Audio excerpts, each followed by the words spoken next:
വോട്ടെടുപ്പ് ദിവസം പോളിംഗ് സ്റ്റേഷനിൽ ഉപയോഗിക്കുന്ന തെരഞ്ഞെടുപ്പ് യന്ത്രങ്ങളിൽ യാതൊരു തരത്തിലുള്ള കൃത്രിമവും നടത്തിയിട്ടില്ല എന്ന് സ്ഥാനാർത്ഥികളെയും പോളിംഗ് ഏജന്റുമാരെയും ബോധ്യപ്പെടുത്തുന്നതിനായാണ് മോക്ക് പോൾ നടത്തുന്നത്. യഥാർത്ഥ വോട്ടെടുപ്പ് ആരംഭിക്കുന്നതിന് 90 മിനിറ്റ്, അതായത് രാവിലെ 5:30 മുൻപ് മോക്ക് പോൾ ആരംഭിക്കേണ്ടതാണ്. ആ സമയത്ത് ആരും തന്നെ എത്തിയിട്ടില്ലെങ്കിലോ ഒരു പോളിംഗ് ഏജന്റ് മാത്രമേ ഉള്ളൂവെങ്കിലോ മറ്റുള്ളവർക്കായി 15 മിനിറ്റ് കൂടി കാത്തു നിൽക്കാവുന്നതാണ്. മോക്ക് പോൾ ആരംഭിക്കുന്നതിന് മുൻപ് വിവിപാറ്റിന്റെ സ്ലിപ്പ് കമ്പാർട്ട്മെന്റ് ശൂന്യമാണെന്നും കൺട്രോൾ യൂണിറ്റ് സ്വിച്ച് ഓൺ ചെയ്ത് ടോട്ടൽ ബട്ടൺ അമർത്തി വോട്ടുകളുടെ എണ്ണം 0 ആണെന്നും പോളിംഗ് ഏജന്റുമാരെ ബോധ്യപ്പെടുത്തണം.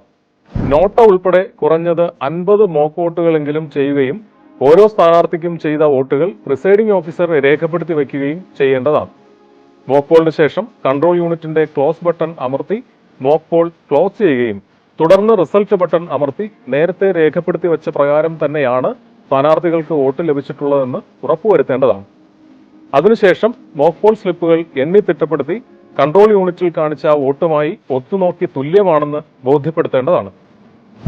കൺട്രോൾ യൂണിറ്റിന്റെ ക്ലിയർ ബട്ടൺ അമർത്തി മോക്ക് പോൾ ഡാറ്റ മായ്ച്ച് വോട്ടുകളുടെ എണ്ണം 0 ആണെന്ന് പോളിംഗ് ഏജന്റുമാരെ ബോധ്യപ്പെടുത്തേണ്ടതും മോക്ക് പോൾ സ്ലിപ്പുകളിൽ മോക്ക് പോൾ പേപ്പർ സ്ലിപ്പ് എന്ന സീൽ പതിപ്പിച്ച് കറുത്ത കവറിലിട്ട് പിങ്ക് പേപ്പർ സീൽ ഉപയോഗിച്ച് സീൽ ചെയ്യേണ്ടതുമാണ്.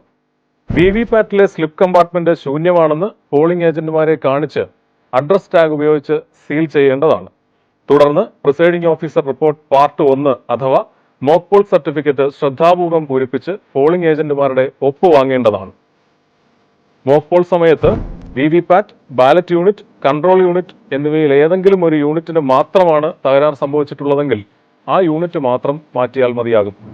മോക്ക് പോളിൽ ശ്രദ്ധിക്കേണ്ട പ്രധാനപ്പെട്ട കാര്യങ്ങൾ ഇനി പറയുന്നവയാണ്.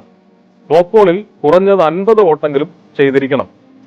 യഥാർത്ഥ വോട്ടെടുപ്പിന് മുൻപായി കൺട്രോൾ യൂണിറ്റിൽ നിന്ന് മോക്ക് പോൾ ഡാറ്റയും വിവിപാറ്റിൽ നിന്ന് മോക്ക് പോൾ സ്ലിപ്പുകളും നീക്കിയിരിക്കണം. മോക്ക് പോൾ നടന്നുകൊണ്ടിരിക്കെ കൺട്രോൾ യൂണിറ്റ് സ്വിച്ച് ഓഫ് ആക്കരുത്.